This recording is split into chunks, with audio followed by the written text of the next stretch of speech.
ओम परमात्मने नमः। पुरुषः सपरः पार्थ भक्त्या लभ्यस्त्वनन्यया यस्यान्तः स्थानि भूतानि येन सर्वमिदं ततम्। अर्थात यस्यांतः स्थानि भूतानि येन सर्वमिदं ततम्। 7वें अध्याय के 12वें श्लोक में भगवान ने निषेध रूप से कहा कि सात्विक, राजस और तामस भाव मेरे से ही होते हैं, पर मैं उनमें और वे मेरे में नहीं हैं।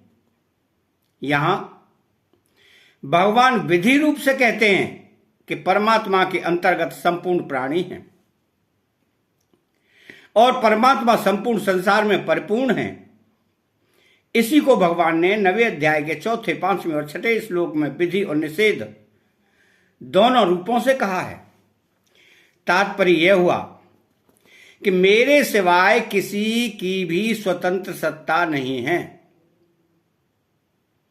सब मेरे से ही उत्पन्न होते हैं और मेरे में ही स्थित रहते हैं और मेरे में ही लीन होते हैं। अतः सब कुछ मैं ही हुआ। वे परमात्मा सर्वोपरि होने पर भी सब में व्याप्त है, अर्थात वे परमात्मा सब जगह है, सब समय में है, संपूर्ण वस्तुओं में है, संपूर्ण क्रियाओं में है और संपूर्ण प्राणियों में है। तो जैसे सोने से बने हुए गहनों में पहले भी सोना ही था, गहना रूप बनने पर भी सोना ही रहा और गहनों के नष्ट होने पर भी सोना ही रहेगा, परंतु सोने के बने गहनों के नाम, रूप, आकृति, उपयोग, तोल, मूल्य आदि पर दृष्टि रहने से सोने की तरफ दृष्टि नहीं जाती। ऐसे ही संसार के पहले भी परमात्मा थे, संसार रूप से भी परमात्मा ही हैं और संसार का अंत होने पर भी परमात्मा ही रहेंगे। परंतु संसार को पांच भौतिक ऊंच नीच, बड़ा छोटा, अनुकूल प्रतिकूल आदि मान लेने से परमात्मा की तरफ दृष्टि नहीं जाती। तो पुरुषः सपरः पार्थ भक्त्वा लभ्यस्त्वनन्या, पूर्व श्लोक में जिसको अव्यक्त, अक्षर, परम गति आदि नामों से कहा गया है, उसी को यहां पुरुषः सपरः कहा गया है। ऐसा वह परम पुरुष परमात्मा अनन्य भक्ति से प्राप्त होता है। परमात्मा के सिवाय प्रकृति का यावन मात्र कार्य अन्य कहा जाता है। जो उस अन्य की स्वतंत्र सत्ता मानकर उसको आदर देता है, महत्व देता है, उसकी अनन्य भक्ति नहीं है। इससे परमात्मा की प्राप्ति में देरी लगती है।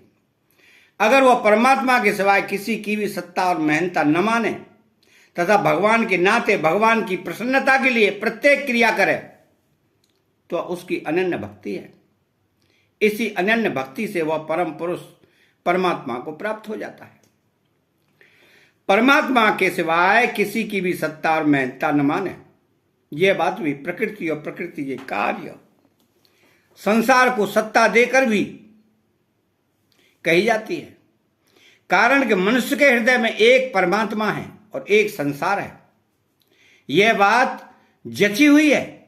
वास्तव में तो सब देश, काल, वस्तु, व्यक्ति, घटना आदि के रूप में एक परमात्मा तत्व ही है। जैसे बर्फ, ओला, बादल, बूंदें, कोहरा, ओस, नदी, तालाब, समुद्र आदि के रूप में एक जल ही है, ऐसे ही स्थूल, सूक्ष्म और कारण रूप से जो कुछ संसार दिखता है वह सब केवल परमात्मा तत्व ही है। भक्त की मान्यता में एक परमात्मा के सिवाय अन्य कुछ रहता ही नहीं। इसलिए उसका खाना, पीना, उठना, बैठा, सोना, जागना आदि सभी क्रियाएं केवल उस परमात्मा की पूजा के रूप में ही होती हैं। अतः चैनल को सब्सक्राइब करें, बेल आइकन घंटी को दबाएं और कमेंट बॉक्स में जय श्री कृष्णा लिखें। बोलो जय श्री कृष्णा।